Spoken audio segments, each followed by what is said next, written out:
UFC. This was a big event for you. Just striking your emotions off that fight. Yeah, I mean, what better place to do it in Madison Square Garden? I grew up coming to the city my whole life. I'm a Jersey guy. Been training at Henzo's for a very long time, so what better place to do it than right next door? What do you think is the importance of the UFC being here nearly 20 years after MMA was banned? I mean, it's the media capital of the world, it's the world's most famous city. If you make it here, you can make it anywhere, you know what I'm saying? So I'm glad to be a part of it. Frankie, what was going through your head when they were chanting your name? I just felt the love, definitely feed off that energy. A lot of them were my good friends and family, so it's nice to be able to perform in front of them. It looked like you were hurt potentially in that fight. Think so? You rocked. Yeah. How did you feel? Yeah, I honestly, I've been hurt in the past, as you guys know, and I always bounced back pretty good. I actually bounced back quicker than I thought. In between rounds, I was 100% with it. I don't know if I necessarily knew it was a head kick that did that, but I bounced back fast. Is there anything about Stevens that surprised you tonight as an opponent? Not really, man. I knew he was going to be a hard hitter. I know he's bigger than me. I know he probably came in at least 10 pounds heavier than me tonight. So, but that's as such with a Frankie Edgar fight. Are you saying that follow-up knee?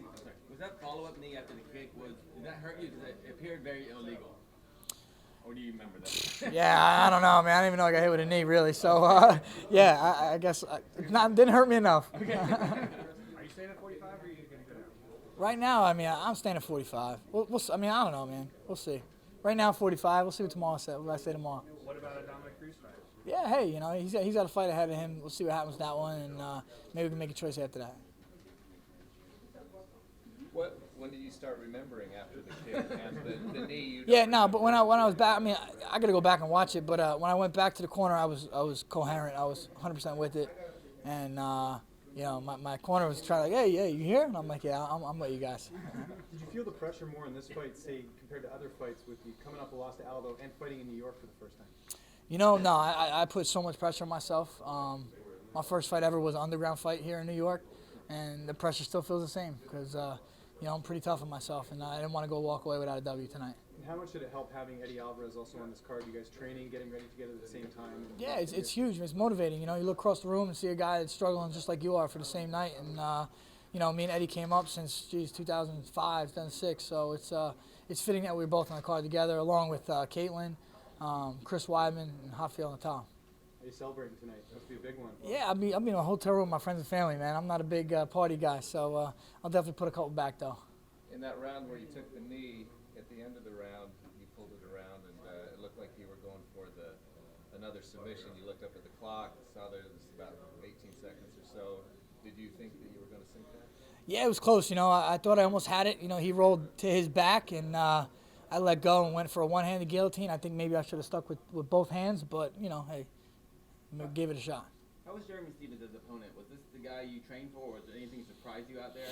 This guy I trained for. I knew he was going to throw big bombs. I knew he was going to, plant his feet and take my head off. My coaches always had me prepared, and tonight was no different. There's already another card lined up in New York, the Brooklyn card. Is that something you're able to get on? Yeah, that's what I said to Dana right away. I was a little hyped up in there. I got to see how I feel tomorrow, but it seems like it would make sense for me. Any particular opponent in mind yet? Yeah, I don't know right yet. Hopefully Connor, if he wants to come back down to 45 and he wants to give me that title shot, but we'll see what happens. Do you think that he should, after whether or not he wins or loses this fight, have to go back and defend that belt? Yeah, I think whether he wins or loses, he should have to defend the 45 first before he does anything at 55, unless he wants to give the 55-pound title up. How do you feel about him if he should win, keeping both belts? Do you think he should have to give one? Listen, that's not my position to make that. I think it's going to be the UFC. But I do think no matter what, if he does keep it, he has to defend the 45 first before he does 55. Thanks, guys. Thank you very much.